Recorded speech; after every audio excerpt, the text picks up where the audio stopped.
announcements because All right. the movie verse for Star Wars has been all over the place lately. We got a lot of cancellations, and then we get a lot of announcements, and then we get more cancellations.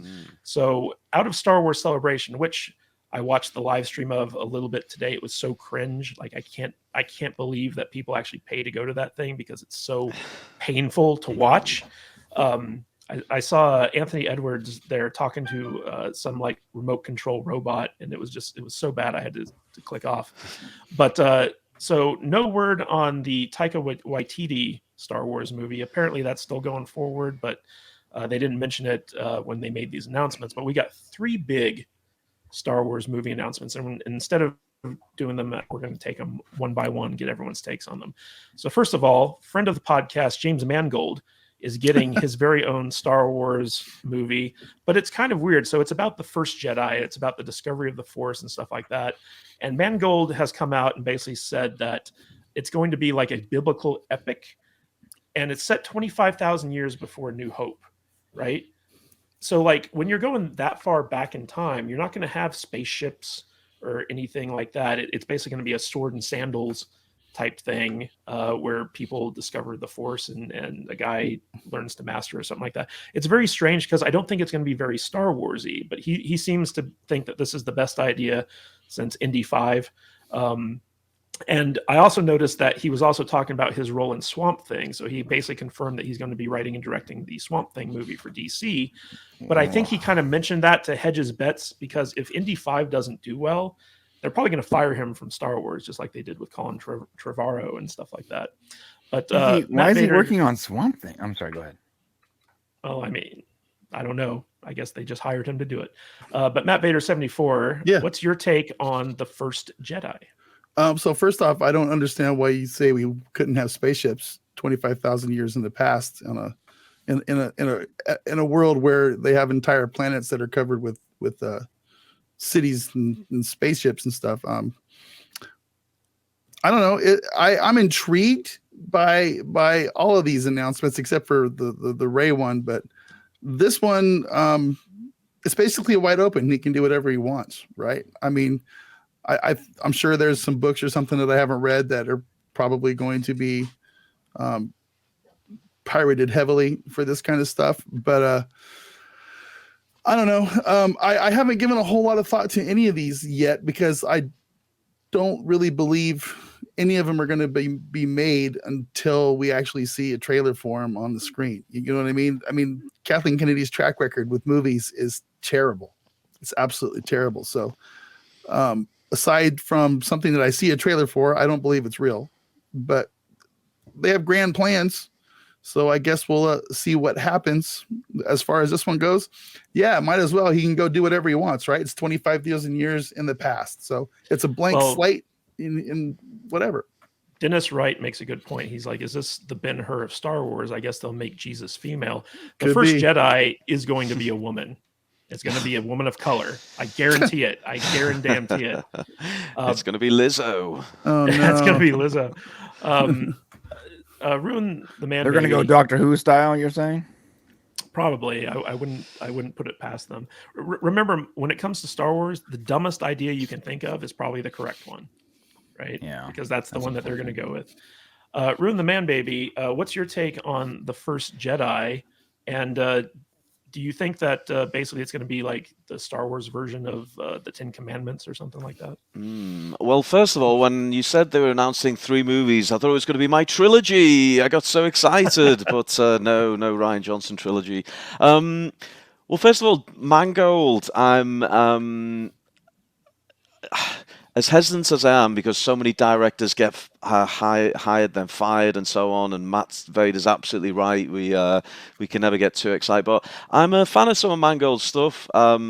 He did Logan, which was pretty well received, but he also did a couple of others which I really enjoyed. 310 to Yuma, the Western one. Any of you guys catch that one? That was a pretty good one. Yep. And Copland with a jaded Stallone in. So he's done some good stuff. I think it's the right way to go. I think the problem Disney's always had is it keeps anchoring itself to the originals, and in doing so, it's they've got a whole universe and a vast timeline, and they always keep anchoring themselves to Tatooine and to this one period. So I think it's the right way to go. Either go way into the future, way into the past, and just start with a completely new set of characters and live or die based on those. In terms of what you said about, are they going to go kind of what Ben-Hur style sort of retro feel? Is that the idea? Is that how they pitched it? We're going to get low tech. That's what James Mangold said. He said it's basically a biblical epic. Biblical epic. I was watching a bit of Ben-Hur with lightsabers today, and spaceships. Yes, they're not going to have lightsabers and spaceships, Vader. I don't think they says. will. How do you know? You don't It's know. gonna be more. I think it's going to be more like sword and sorcery, ancient times, right? Cool. Whatever. Yeah, I'm fine with that too. medieval feel. Yeah. Let's have Conan and Xena and stuff show up. That'd be great. It's going to be set on Coruscant, and it's going to be a fascist Trump-like dictatorship. Of course. And the female POC discovers the Force. if it's female liberates AOC. everyone. Yeah, AOC. Won't it be set on that planet that was in Rogue One with the big giant Jedi statues in the sand? Jeddah. What was that? Probably Jeddah. not. Yeah, Jeddah.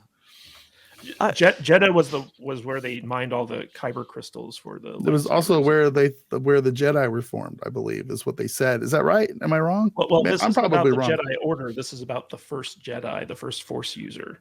So this is way before any of that stuff. The mountains are carved in the shape of Jedi, dude. It would take thousands of years to do that. Well, this is 25,000 years in the past. So They can do it faster if they had a kyber crystal and a saber. Man, it's gonna be a fun next few years arguing with Kadish about the first Jedi. Okay, maybe we can piss James Mangold off at some point. That'd be great. Oh, I'm sure he's watching right now, just being like, Kadish, because James Bond, baby. He really does care about my opinion. He Yeah. really does. Brian from the Popcast, what's your take on the first Jedi? Real quick, Brian, I wanted to ask you this too. So it looks like the new strategy for Star Wars movies is to divide up the eras, right? So you have like the Old Republic era, you have like the First Jedi era, you have the Darth Vader era, you have or the Empire era, then you have like the New Jedi Order era. Basically, they're dividing everything up by time periods now, and they're setting movies in those time periods. So I want to get your take on that as well. Yeah. So I'm of two minds here. First, I sort of agree with Vader. I think the idea of the First Jedi is a cool idea, or it can be if done correctly. Mm-hmm. But I hate the idea of going backwards. Like Star Trek's doing the same thing, where you're like visiting different time periods or whatever. Like, I hate that so much. I hate prequels. I hate them with a fucking passion. I hate them so much. But even more so when you have different people writing these different time periods and they're not even like communicating properly. So in addition to not moving the story forward, you're also making other time periods canonically incorrect or illogical. I don't like prequels. I like this idea. I do. I gotta admit, it sounds cool. It sounds violent, which is probably why it sounds cool to me. But I hate prequels. I hate them. I hate them with a passion. I hate all prequels. I was down for a minute, and now every prequel has let me down. So I'm 100% over prequels. I want to see the story move forward. Can I interject really quick? Yeah. 25,000 years is not a prequel. That's a complete different setting. Sure, you're right, but they're not moving the story forward. So it's at the sake of not moving the story forward.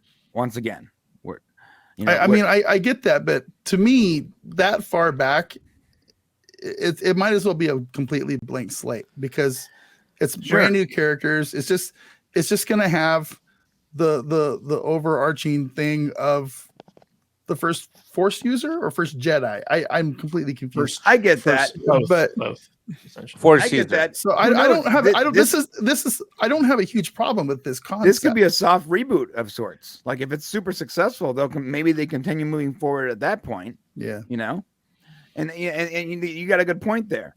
I mean, you got a good point. It's so far ago, you might as well call it a different story. It's just sort of loosely based on Jedis. Okay. However, we still aren't moving the story forward, which is a bummer. I don't understand. Every TV show, everything that comes out is just like constantly living in some past moment that we didn't properly, we weren't aware of or whatever. And I'm just like really, really over constantly visiting periods of time that I don't even know if people actually wanted. Like Obi-Wan sounded cool in theory, but like we all knew it was probably going to be a shit show. And Obi-Wan had an agenda to push with that show. That's all they were doing with that show. They took something we loved and twisted it and made it evil and corrupt. And that's all that was all they ever wanted to do with it. So real quick, we got a super chat from Whiskey Jack for £2. First Jedi will be a pebble. Geode is a descendant. Oh, yes. Geode, the Navigator Rock. Mike, Mexican Iron Man, what's your take on the First Jedi? I'm with 100% with Brian. I really don't enjoy this this prequel or going back in time, because what happens is that it signals to me that from a creative standpoint, what we've seen in Hollywood over and over again, they don't want to go forward. And the reason they don't go forward is because they're playing not to lose instead of playing to win, instead of being bold and courageous and innovative with creativity and then executing at a high entertaining level for all of us fans. They do the easiest thing, which is to go back in time and try to get some kind of derivative in order to make a buck off of these IPs. And it's exhausting and it's boring and it's not entertaining, and I'm not excited at all. Hey guys, if you like this podcast, don't forget to like and subscribe to the channel and comment below on your favorite video as well. That goes a long way with helping us boost our channel and get out there in front of more people. And it lets YouTube know that we're doing something right. And if you want to catch us live, we go live 2 times a week, once on Saturdays at 10 a.m. Pacific time and on Tuesdays at 1:30 p.m. Pacific time. So join us there in the chat. We will see you on the live stream. Stay salty.